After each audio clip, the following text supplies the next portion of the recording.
Hello friends, स्वागत है। आज के इस लेक्चर में हम लोग देखने वाले हैं check point 10.1 of the DC Pandey का ग्रेविटेशन का सॉल्यूशन। फर्स्ट क्वेश्चन स्टार्ट करते हैं। फर्स्ट क्वेश्चन बोल रहा है Kepler's second law is based on. तो केप्लर्स का जो सेकेंड लॉ होता है वो क्या कहता है कि फर्स्ट लॉ तो इलिप्टिकल पाथ के बारे में बात कर रहा था। तो किसी भी इलिप्टिकल पाथ में मान लो अगर ये सेंटर है तो एरिया स्वेप्ट है ना, वो होता है एरिया स्वेप्ट, कितना एरिया लिया बाई टाइम, ये हमेशा कांस्टेंट होता है। ठीक है, ये क्या होता है, कांस्टेंट होता है। और जो कांस्टेंट की जो वैल्यू होती है वो L/2m होता है।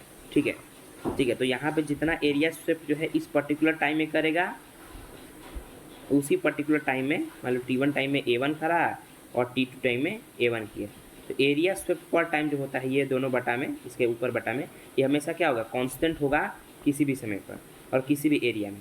तो यहाँ पे जो थ्योरी लगता है वो किस चीज़ का लगता है, एंगुलर मोमेंटम कंजर्वेशन होता है यहाँ पे, है ना।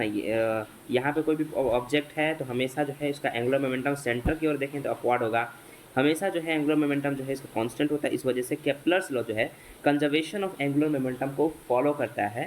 That will be your answer. Question number second बोल रहा है for a satellite in elliptical orbit which the following quantity does not remain constant. ठीक है, इलिप्टिकल कोई भी पाथ है इसके ऊपर ये केप्लर्स लॉ हम लोग जब देखते हैं तो सैटेलाइट जब घूमता है तो ये बोल रखा है कि कौन सी क्वांटिटी जो है वो कांस्टेंट नहीं होती है। तो एंगुलर मोमेंटम तो कांस्टेंट होती है केप्लर्स के सेकेंड लॉ से।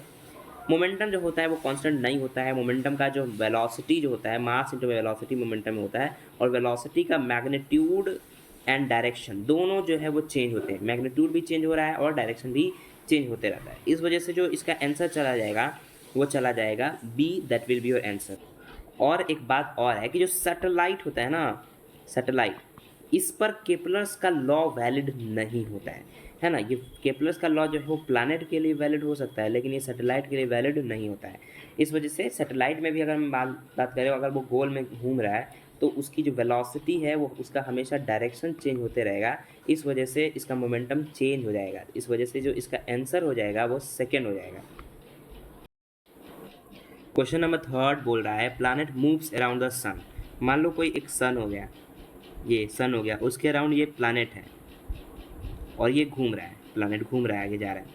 फिर बोल रखा है कि it is closest to the sun at a distance d1। ये प्लैनेट जो है सबसे उसका जो क्लोजेस्ट डिस्टेंस था वो d1 है, और वहाँ पे उसकी जो वेलोसिटी दे रखी है वो v1 है। यहाँ पे उसकी वेलोसिटी v1 है। At the farthest distance d2, और सबसे उसकी दूर की जो दूरी है, मान लो प्लैनेट घूमते घूमते यहाँ आ गया और इसकी सबसे जो दूर की दूरी है वो d2 दे रखा है, और उसका स्पीड भी दे रखा है v2, मतलब v2 मान लो, स्पीड हम लोगों ने माना v2।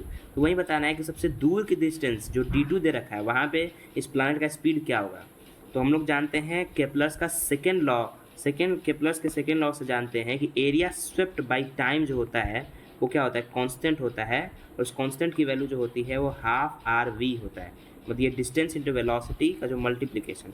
तो यहाँ से हम लोग बोल सकते हैं कि जो केप्लर्स के सेकेंड लॉ के अकॉर्डिंग जो डिस्टेंस इंटू वेलोसिटी का जो प्रोडक्ट होता है वो हमेशा क्या होता है, कांस्टेंट होता है। हाफ को इधर ले लिए तो इस वजह से कांस्टेंट होता है।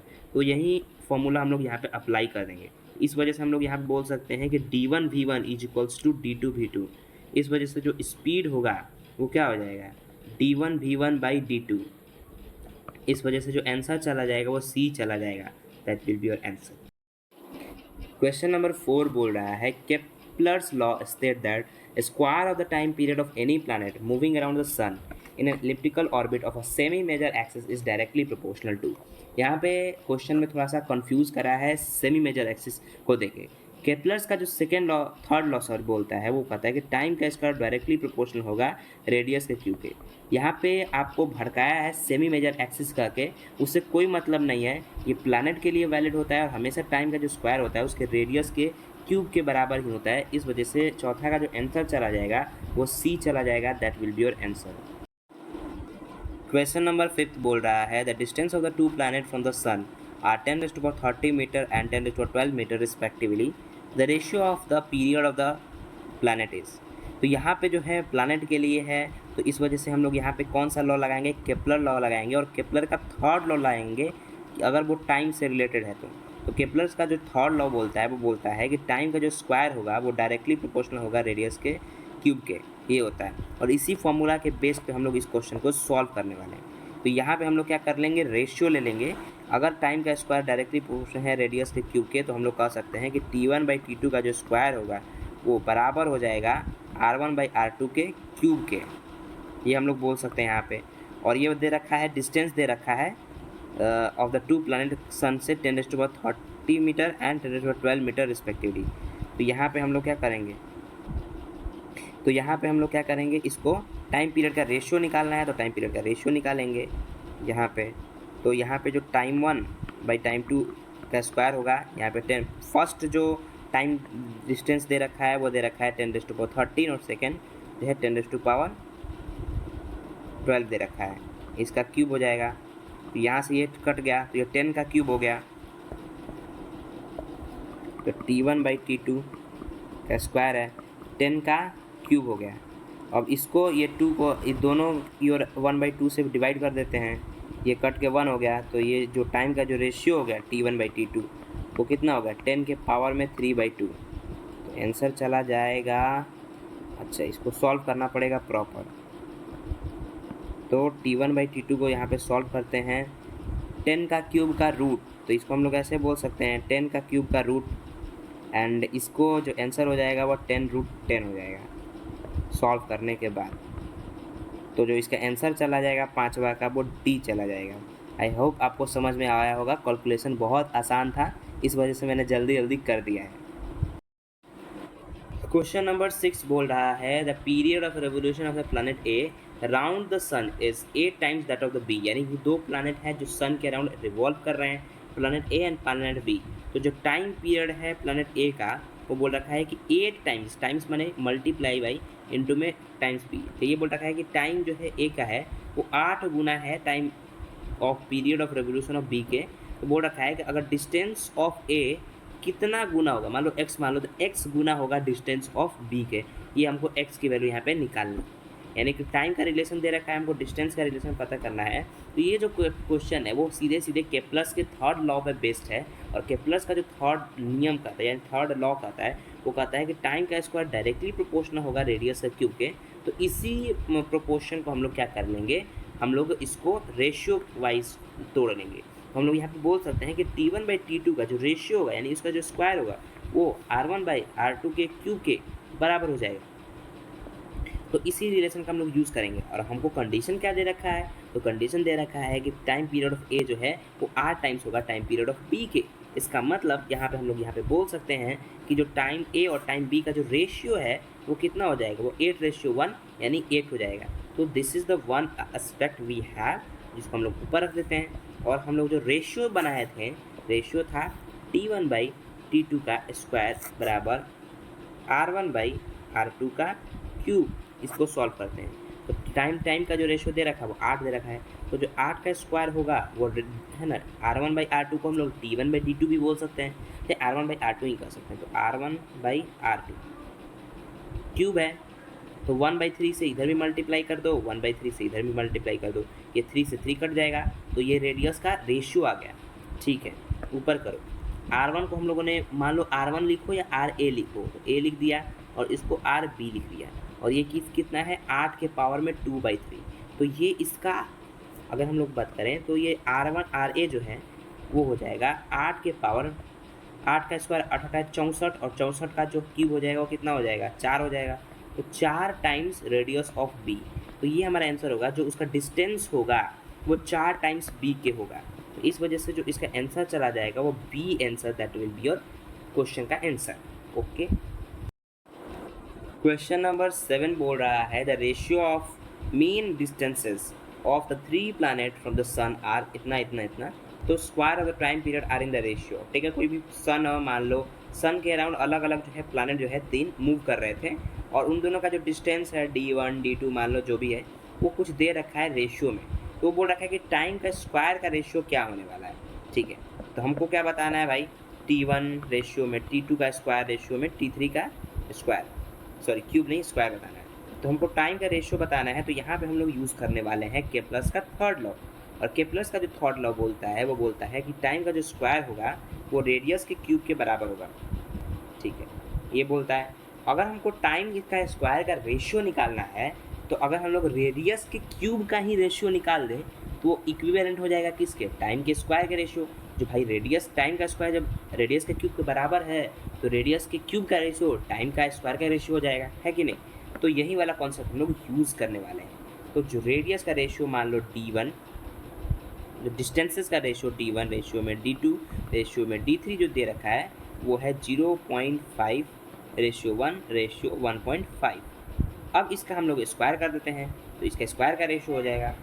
तो स्क्वायर करते हैं, चलिए तो यहाँ पे हम लोग लेते हैं इसका क्यूब। तो 0.5 का क्यूब रेशियो में 1 का क्यूब रेशियो में 1.5 का क्यूब। चलो भाई 0.5 को 1/2 कर सकते हैं, इसका क्यूब 1 का क्यूब, और 1.5 को हम लोग 3/2 भी तो बोल सकते हैं, इसका क्यूब। चलो भाई ऊपर करा जाए। यहाँ पे 1/2 को हम लोग 1/8 कर सकते हैं रेशियो में इसको 27/8 बोल सकते हैं। अब इसमें 8 से तीनों से मल्टीप्लाई कर देंगे तो ये 1/8/27 हो जाएगा, क्योंकि यहाँ पे भी मल्टीप्लाई 8 करेंगे ये कट जाएगा, ये 8 बन जाएगा, और यहाँ पे मल्टीप्लाई 8 करेंगे तो यह बन जाएगा। तो आई होप आपको समझ में आया होगा कि मैंने इसको कैसे करा है, डायरेक्टली 8 से मल्टीप्लाई कर दिया। तो जो रेशियो बना है 1/8/27, और ये किस चीज़ का रेशियो है, उनके मीन डिस्टेंसेस के क्यूब का रेशियो, और यही रेशियो जो है उसके टाइम के स्क्वायर का रेशियो बन जाएगा। इस वजह से जो इसका आंसर चला जाएगा 7वां का वो सी आंसर चला जाएगा, that will be your answer. Question number 8 बोल रहा है a body is orbiting around the earth at a mean radius which is 2 times greater than the parking orbit of the satellite। ठीक है, यहाँ पे कोई बॉडी है, मान लो ये रेडियस है, ये बॉडी जो है मान लो ये एक कोई अर्थ है, और यहाँ से जो है पार्किंग ऑर्बिट यानी जहाँ सैटेलाइट घूम रहा है वो सैटेलाइट से 2 गुना जो है वो ज़्यादा जो है बॉडी का रेडियस है। तो मान लो distance of body is 2 times greater than distance of satellite. हम लोग DB और DS से इसको रिप्रेजेंट कर रहे हैं। ठीक है, अब बोल रखा है कि पीरियड क्या होगा भाई, तो पीरियड और डिस्टेंस का जो रिलेशन होता है वो केपलर्स के थर्ड लॉ में वैलिड होता है, और हम लोग जानते हैं जो केपलर्स का लॉ है वो यहाँ पे वैलिड होगा थर्ड लॉ के लिए, विच इज़ टाइम का square directly proportional to radius का क्यूब। इसके बेस पर ही हम लोग बनाने वाले हैं। तो यहाँ पे जो डिस्टेंस ऑफ सैटेलाइट इंटू में डिस्टेंस ऑफ जो बॉडी है उसका जो रेशियो होगा वो 1/2 हो जाएगा, और बाई केपलर्स लॉ से हम लोग जानते हैं कि टाइम का स्क्वायर जो है वो डायरेक्टली प्रोपोर्शनल होगा इसके रेडियस के क्यूब के। तो यहाँ पे इसी का रेशियो ले लेंगे, और रेशियो लेके हम लोग क्या करेंगे भाई T1/T2 का स्क्वायर जो हो जाएगा वो हो जाएगा सैटेलाइट और DB का क्यूब के। ठीक है, और यहाँ पे जिसका टाइम जिसका डिस्टेंस उसका सैटेलाइट, तो सैटेलाइट 24 घंटा में उस अर्थ का रोटेशन करेगा। तो यहाँ पे हम 1 डे ले सकते हैं क्योंकि दिन में आंसर दे रखा है, और T2 हमको फाइंड करना रहेगा, और सैटेलाइट का जो रेशियो है 1/2 है और इसका क्यूब है 1/2 से हम लोगों ने यहाँ 1/2 था तो हम लोगों ने 2 था तो 1/2 से हम लोगों ने इसे मल्टीप्लाई कर दिया। यहाँ पे 2 था ना, दोनों और हम लोगों ने क्या किया 1/2 से मल्टीप्लाई कर दिया। तो यहाँ पे जो टाइम का रेशियो बना इस तरीके से, जो T1/T2 का जो रेशियो है वो बन गया 1/2 के पावर में 3/2, और जो इसकी वैल्यू आ जाएगी वो आ जाएगी 1/2√2, और जो T1 की जो वैल्यू है वो क्या है 1 डे है। तो यहाँ पे हम लोग ऐसे लिख सकते हैं कि 1/T2 बराबर 1/2√2। इस वजह से जो T2 की जो वैल्यू आ जाएगी वो 2√2 डेज आ जाएगी। इस वजह से जो इसका आंसर चला जाएगा 8वां का वो सी आंसर चला जाएगा, that will be your answer. I hope आपको ये समझ में आया होगा। अगर थोड़ा सा भी कठिनाई है तो आप ज़रूर कमेंट करें और सब्सक्राइब भी कर लें चैनल को, ताकि इस तरीके के videos, NEET motivation related videos और नीट की कोई भी डाउट आप कमेंट कर सकते हैं, मैं उसका जवाब ज़रूर दूंगा। क्वेश्चन नंबर 9 बोल रहा है which of the following statement about the gravitational constant is true. तो ग्रेविटेशनल कांस्टेंट जो जी की वैल्यू होती है वो एक कांस्टेंट है। तो ये कांस्टेंट जो है वो हर जगह मान्यता इसकी दी जाएगी, चाहे तुम कहीं पे ले जाओ, चाहे वो अगर तुम पृथ्वी पे हो तो जी की वैल्यू सेम रहेगी, स्वर्ग लोक में कहीं ले जाओ यार, पानी में, नदी में, तालाब में, ब्रह्मांड के किसी भी जगह पर जो जी की वैल्यू है, जो ग्रेविटेशनल कांस्टेंट है उसकी वैल्यू सेम रहेगी। तो ये ना तो ये फोर्स पे डिपेंड करती है ना किसी यूनिट पे, इट हैज़ नो यूनिट, ये तो गलत भाई, यूनिट तो है होता है। It has same value in all system of the units. ये भी बात गलत है। सिस्टम ऑफ यूनिट्स के बारे में बोल रहा है ना, कि मतलब केजी वाला जो इसका यूनिट होगा उसमें सेम रहेगा, अगर हम लोग यूनिट में ग्राम में बदलें तो सेम रहेगा, तो ये गलत है। सिस्टम ऑफ यूनिट्स के बारे में बात करें तो इसका मान अलग अलग होता है कि नहीं, है ना। केजी वाले में कुछ और होगा, डाइन वाले में कुछ और होगा, ऐसे कुछ करके। तो यहाँ पे इसका आंसर जो चला जाएगा वो डी चला जाएगा, क्योंकि ये किसी भी बात पे डिपेंड नहीं करता है किस तरीका का मीडियम है, कहाँ पे बॉडी रखा गया है, स्वर्ग लोक में, भूलोक में, पाताल लोक में, नदी में। इस वजह से इसका जो आंसर चला जाएगा वो डी चला जाएगा। क्वेश्चन नंबर 10 बोल रहा है 2 point masses each equal to 1 kg attract one another with a force of 10 raised to power minus 9 kg weight। ठीक है, तो यहाँ पे बोल रखा है 2 पॉइंट मासेस। चलो भाई, एक ये पॉइंट मासेस है और ये एक पॉइंट मासेस है। दोनों का जो मास है वो 1 kg दे रखा है, और इन दोनों के बीच में एक फोर्स दे रखा है जिसकी वजह से ये दोनों ग्रेविटेशन अट्रैक्शन में है, and the force is equal to 10 raised to power minus 9 kg weight. अब देखो kg वेट है, और kg वेट को अगर हमको न्यूटन में कन्वर्ट करना है तो हम लोग 9.8 से मल्टीप्लाई करते हैं। यूजुअली हम लोग 10 से भी कर सकते हैं, तो चलो सही है, अगर हम लोग 10 से भी करें तो ठीक है, 10 से ही कर देते हैं, पर चलो ठीक है यहाँ ठीक है। अब यहाँ पे जो फोर्स आ गया, चलो भाई 10 से ही हम लोग करेंगे, ऐसे ईजी होगा। तो ये 10 raised to power minus में 8 हो जाएगा न्यूटन, ठीक है। और यहाँ पे जो है हमको डिस्टेंस निकालना है इन दोनों के बीच में क्या होगा, तो जिसकी वैल्यू है ना, फोर्स की वैल्यू दे रखी है, तो हम लोग फोर्स का ही फॉर्मूला लगाएंगे और इसको सॉल्व करेंगे, क्योंकि जिसका मान उसी का सूत्र लगता है। तो चलो, यहाँ पे फोर्स की जो वैल्यू होती है, ग्रेविटेशनल फोर्स होता है वो Gm1m2 बटा में r का स्क्वायर होता है, ठीक है। तो इसका मतलब रेडियस जो हो जाएगा वो अंडर रूट में Gm1m2 बटा में फोर्स हो जाएगा। तो इसकी वैल्यू बस पुट करना है क्या, तो G की जो वैल्यू हो जाएगी वो 6.67 into 10 raised to power minus में 11 हो जाएगी, और मास 1 kg है तो 1 इंटू 1 हो जाएगा, और जो फोर्स की वैल्यू हो जाएगी वो 10 raised to power minus में 8 हो जाएगी, ठीक है। इसको अब फर्दर सॉल्व करते हैं। ये हो जाएगा अंडर रूट में 6.67 into 10 raised to power plus, नीचे जो है माइनस आता है, ऊपर जाएगा तो प्लस में हो जाएगा, तो ये हो जाएगा 10 raised to power minus में 3। और ये जो पूरा वैल्यू है वो किस में है, मीटर में है, तो इसको हमको सेंटीमीटर में कन्वर्ट करना होगा। इस वजह से 1 मीटर is equal to how many centimetres, तो 100 सेंटीमीटर्स यहाँ पे हो जाएगा। हम लोग 100 सेंटीमीटर से मल्टीप्लाई जब करेंगे तो ये 6.67 into 10 raised to power minus 1 बन जाएगा, and that is equal to 0.667। अगर इसका हम लोग रूट लेते हैं तो अप्रॉक्सीमेटली 0.8 सेंटीमीटर आ रहा है, लेकिन आंसर दे रहा है फर्स्ट वाला। तो मैंने तो इसको सॉल्व किया, तो मेरा तो आंसर जो है वो बी आ रहा है। तो मुझे लगता है, हो सकता है कि आंसर में कोई गड़बड़ी हो या फिर प्रिंट आउट गलत हो गया हो। मेरे ख्याल से तो इसका आंसर जो है बी होना चाहिए। अगर तुम्हें कोई मिस्टेक लग रहा है कैलकुलेशन में तो फिर तुम फिर से चेकआउट कर लेना, क्योंकि कॉन्सेप्ट जो है वो तो यही लगने वाला है। तो मेन हमको मोटिव किससे, कॉन्सेप्ट से, लेकिन मुझे लगता है कि जहाँ तक इसका आंसर होगा वो बी ही होना चाहिए। तो that will be your answer. Question number 11 बोल रहा है gravitational force between a point masses m and n, capital M small में रख रखा है, जो कि r डिस्टेंस से सेपरेटेड है, वो f है। तो यहाँ पे हमको क्या बोला है, थोड़ा सा हम लोग इसका सहारा लेंगे। मान लो ये एक पार्टिकल हो गया और ये एक पार्टिकल हो गया, ठीक है। इन दोनों के बीच में जो है एक छोटा सा और पार्टिकल, इन दोनों के बीच का डिस्टेंस जो है वो दे रखा है r, ठीक है। हमको बोला r डिस्टेंस है, और दोनों के बीच में ग्रेविटेशनल फोर्स लग रहा है f। अब बोल रखा है कि एक पॉइंट मासेस 2m को यहाँ पे लाया गया, ठीक है। ये पॉइंट मासेस हो गया जिसको इसको ला दिया गया, यहाँ पे ला दिया गया इसके नज़दीक में। अब बोल रखा है कि if a point masses 2m is placed next to the m, ठीक है, तो विद इट अगर उसके कॉन्टैक्ट में रखा गया है तो force on m due to m and total force on m। देखो, सबसे पहले बोल रखा है, मैं क्वेश्चन को फिर से एक्सप्लेन करता हूँ। ये स्मॉल मास का था बॉडी, तो यहाँ पे स्मॉल m का था और ये कैपिटल M का था। तो इन दोनों के बीच में जो इंट्रैक्शन फोर्स लग रहा है स्मॉल m और कैपिटल M की वजह से, वो F लगा। और बोल रखा है कि जब 2m बीच में आ गया तो m के थ्रू बड़े स्मॉल m के द्वारा बड़ा m पे कितना फोर्स लगेगा वो बताना है, और 2m जब आ गया साथ में तो टोटल फोर्स कितना होगा वो बताना है। मतलब ये जो कॉन्सेप्ट है वो किस चीज़ पे बेस्ड है, वो सुपर पोजिशन थ्योरम पे बेस्ड है, ठीक है। अगर आपने पढ़ा होगा सुपर पोजिशन थ्योरम तो उसी पर बेस्ड है। अब ये सुपर पोजिशन थ्योरम क्या बोलता है, सुपर पोजिशन थ्योरम बोलता है कि सपोज करो एक ये बॉडी है, एक ये बॉडी है, एक बी बॉडी है। मान लो ये बॉडी नहीं थी, ये बॉडी के थ्रू ये बॉडी पे फोर्स लगा, मान लो सपोज F, ठीक है। कोई नेक्स्ट बॉडी और आ गई, मान लो सपोज ये बॉडी आ गई, तो ये बॉडी क्या करेगी, ये बॉडी भी इस पर फोर्स लगाएगी, इस वाले पर ये भी फोर्स लगाएगा, इस वाले पे ये भी फोर्स लगाएगी, इस वाले पे ये भी फोर्स लगाएगा। मान लो हम लोग इस वाले फर्स्ट वाले पर फोर्स हम लोग कंसिडर कर रहे हैं। तो ये जो थर्ड बॉडी आई, सबसे पहले इसके थ्रू इस पर जो फोर्स लगा वो F था। जब थर्ड बॉडी आ गई, ये भी इस पर फोर्स लगाने लगी, इधर भी फोर्स लगने लगा।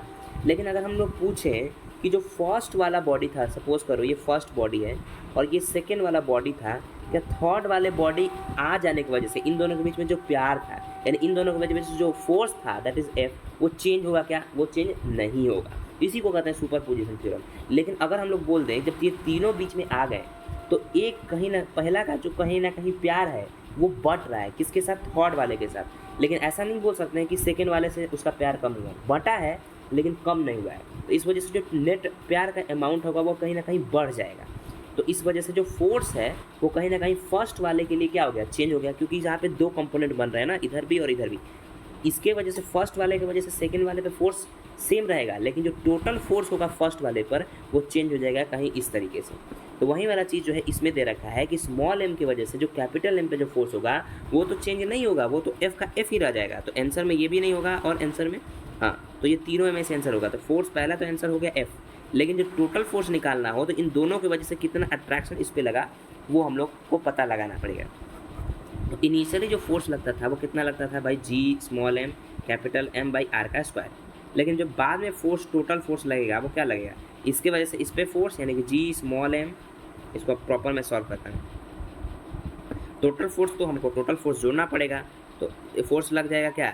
G शुरुआत वाला G small m capital M by R का स्क्वायर, बड़े वाले की वजह से छोटे वाला पर प्लस 2m भी तो है, तो 2m इंटू में G इंटू में capital M by R square. तो ये टोटल हम लोग जोड़ेंगे तो 3G capital small m by R square हो जाएगा।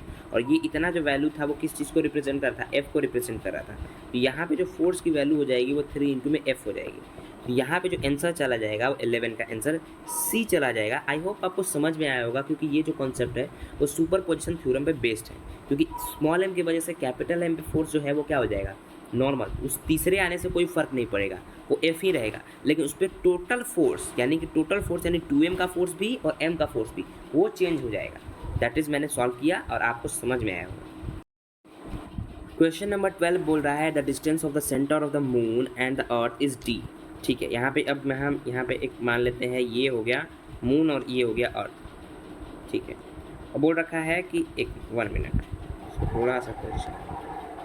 अब बोल रखा है कि the distance of the centre of the moon and earth is d। तो यहाँ सेंटर टू सेंटर जो डिस्टेंस है वो दे रखा है d। अब बोल रखा है कि द मास ऑफ अर्थ यानी मास ऑफ अर्थ जैसा बोला है हम लोग वही करेंगे, 81 times mass of the moon. ठीक है, ये बोल रखा है at what distance from the centre of the earth the gravitational force on the particle will be 0। तो इस सेंटर से कहाँ पे ग्रेविटेशनल फोर्स जो है वो 0 हो जाएगा। तो सीधे हम लोग जो है इसका फॉर्मूला यूज़ करते हैं जो कि होता है x बराबर डिस्टेंस बटा में अंडर रूट में n प्लस 1, जहाँ पे n क्या होता है वो कितना गुना मास जो है ज़्यादा है। तो डिस्टेंस d है और कितना गुना ज़्यादा है? 81 टाइम्स ज़्यादा है। तो 81 का रूट कितना हो जाएगा? 9 प्लस 1, तो ये हो गया d/10। ये हो जाएगा कहाँ से आंसर? d/10 हो जाएगा स्मॉल वाले मास से आंसर, यानी कि यहाँ से अंदर की ओर। ठीक है, d/10 पर जाएंगे तो यहाँ पे हमका फोर्स जो है 0 मिलेगा। लेकिन यहाँ पे इसने क्या बोला है? इसने बोला है कि अर्थ से हमको बताना है, हमको मून से नहीं बताना है, क्योंकि ये फॉर्मूला जब अप्लाई करते हैं तो ये जो आंसर आता है स्मॉल मास से आता है। तो अर्थ से क्या हो जाएगा भाई? तो d वाले में टोटल डिस्टेंस में d/10 को घटा देंगे तो ये जो आंसर क्या बन जाएगा? आंसर बन जाएगा 9d/10। तो इसका मतलब जो है इसका जो आंसर चला आएगा वो आपका चला आएगा चौथा। तो the d that will be your answer. I hope आपको समझ में आया होगा। अगर समझ में आया तो लाइक करें। अगर आपको पता नहीं है कि कैसे ये फार्मूला अप्लाई हुआ तो आप कमेंट ज़रूर करें, मैं ज़रूर उसको एक्सप्लेन करके 24 घंटे के अंदर आपको बता के दे दूँगा। क्वेश्चन नंबर 13 बोल रहा है spherical planet far out in space and mass of 2m and the radius a. ठीक है, कोई एक बहुत ही बिछड़ा हुआ स्पेरिकल प्लैनेट है, मान लो सपोज ये, और उसका जो मास दे रखा है वो दे रखा है दैट इज़ द 2 इंटू में कैपिटल M, और रेडियस दे रखा है वो a है। फिर बोल रखा है कि particle of mass a m। ठीक है, कोई m मास का पार्टिकल है, मान लो सपोज करो a, और ये बोल रखा है कि फ्रीली फॉल कर रहा है ना, falling freely near to its surface, इसके सरफेस की ओर आ रहा है। और बोल रखा है कि एक्सेलरेशन क्या होगा इस पार्टिकल का।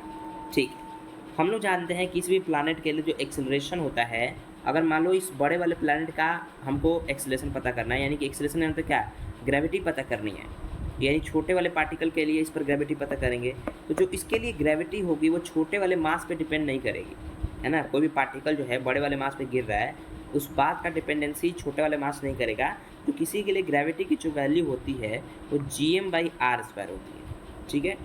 इस वजह से g उसका मास कितना है 2 इंटू में m और डिस्टेंस कितना है a का स्क्वायर, तो ये हो जाएगा g into 2 into a square, that is c, that will be your answer. I hope आपको समझ में आया होगा, क्योंकि ये जो है एक्सेलरेशन है of that particle.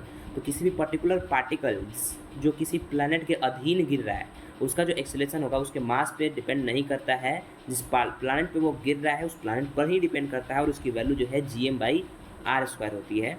I hope आपको समझ में आया होगा।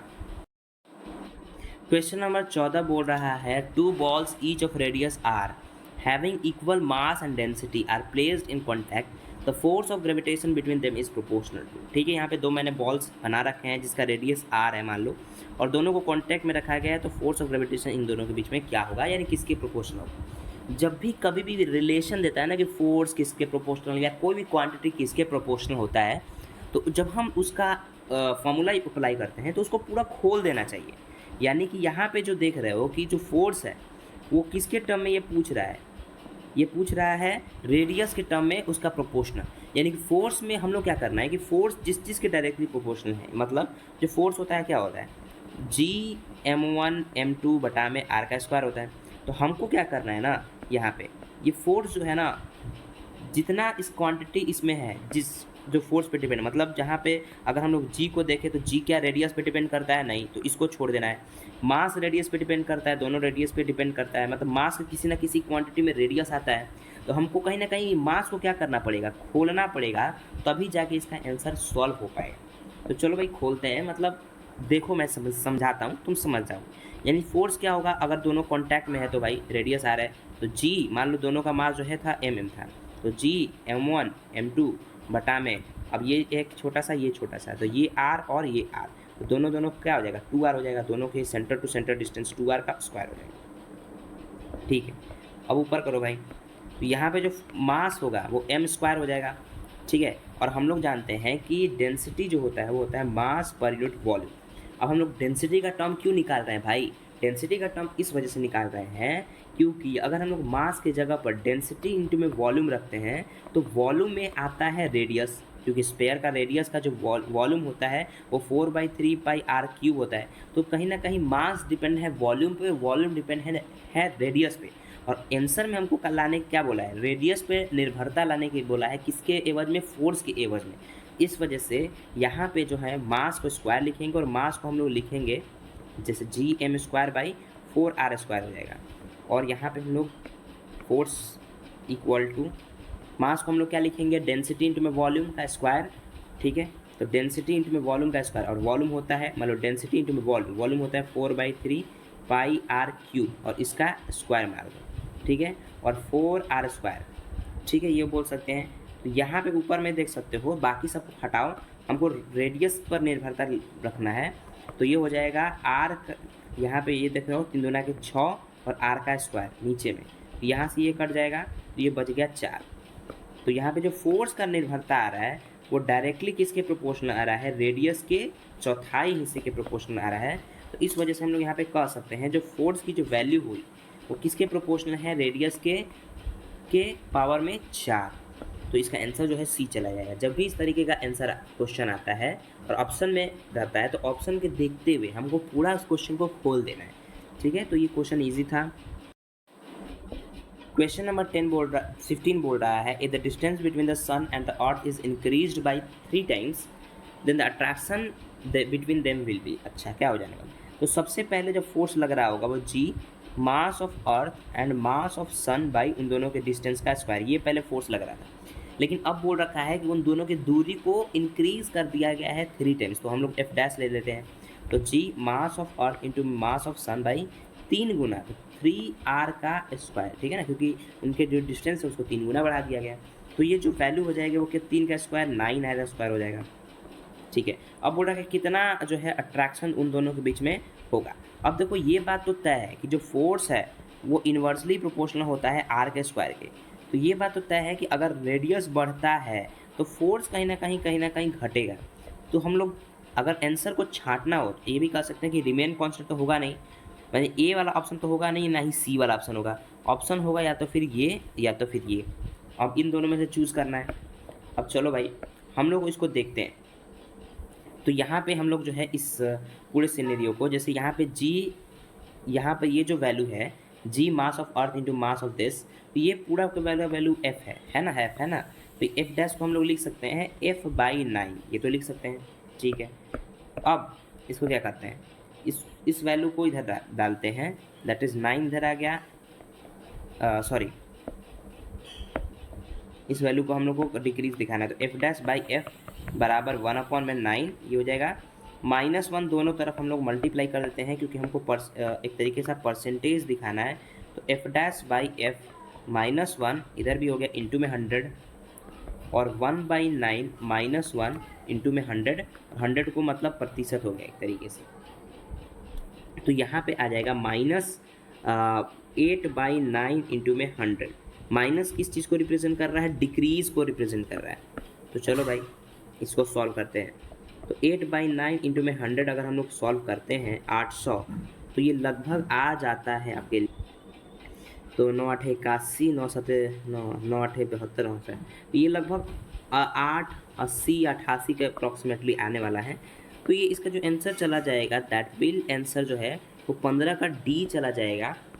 That will be your answer. I hope आपको समझ में आया होगा, तो लाइक कीजिए प्लीज़।